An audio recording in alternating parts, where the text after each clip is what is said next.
This is a story about loss.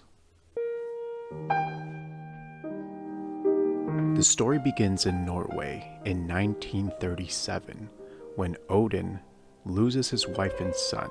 He decides to move his entire family to Orcas Island, Washington, to escape the curse believed to be placed on his family.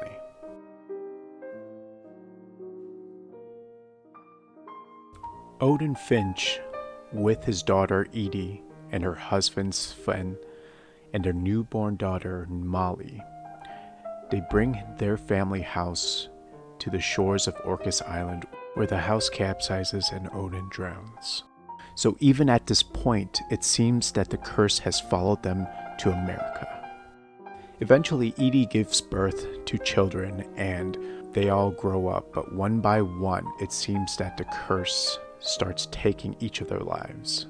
And so you play as Edith Finch, the last surviving member of the Finch family, who's trying to find out what happened to her family.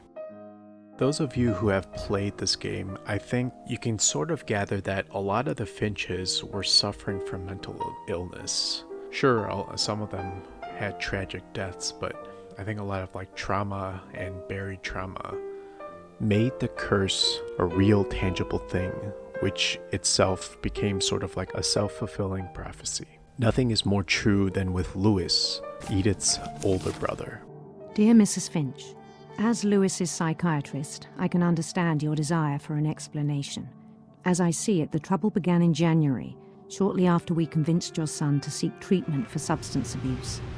Newly sober, I believe Louis first noticed the monotony of his daily life.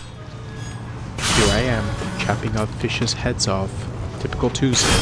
He kept working at the cannery, but he withdrew part of himself. In our sessions, I saw the same behavior. His mind began to wander. I asked him to describe it.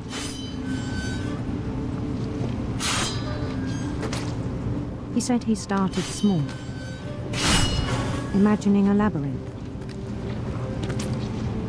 He'd feel his way about. Then something moved. So at this point, you're controlling Louis's right hand while doing his job at the fish cannery, and then moving the character in his mind as well, exploring his mind. To the point where everything in his mind's eye gets bigger and bigger, where it fills up the whole screen. Now that's the primary focus of the game.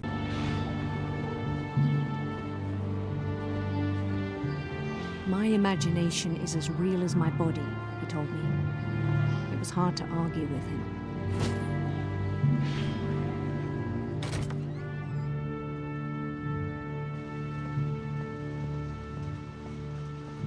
Sadly, this is the reality for Louis.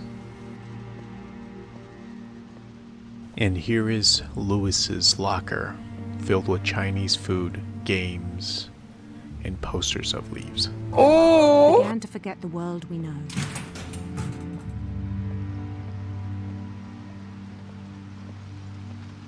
I think it pained him to remember Louis, the cannery worker. There he is. There's Louis. He began to despise the man with a royal contempt.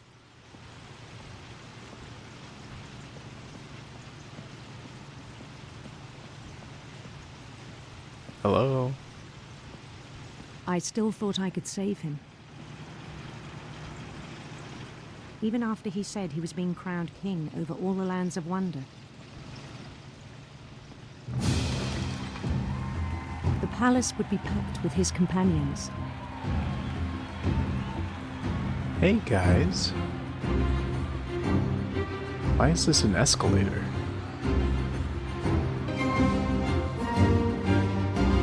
His queen waited, holding his crown.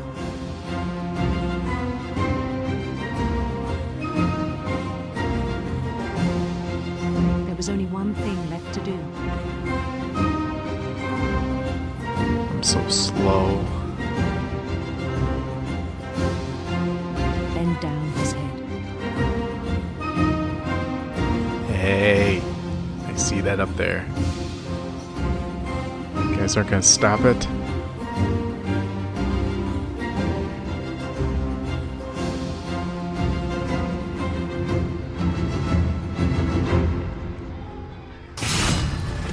rest I think you know.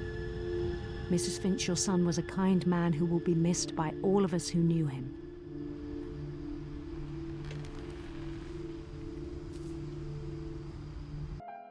So why is this the best story-based game ever made? It's crazy how believable these characters can be and how emotional you can feel after each death you see that happens. Some of the lives and the stories that happen, it just gives you chills. So if you haven't played it already, I would strongly recommend this game. It's a bit of a slow burn, so especially in the beginning of the game, you're walking around really slowly, but after you reach a certain point, it becomes very fast-paced, and you find out all of like what happened to the family members, and it definitely is worth it. So this ends the story of What Remains of Edith Finch.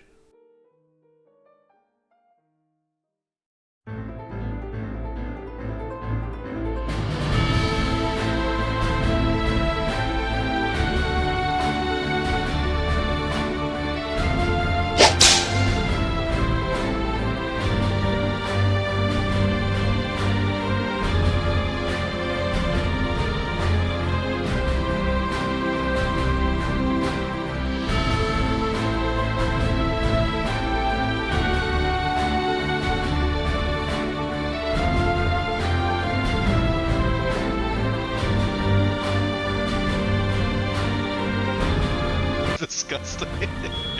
Oh no! Oh Oh, that's gonna be in the Yelp review. no! We've got like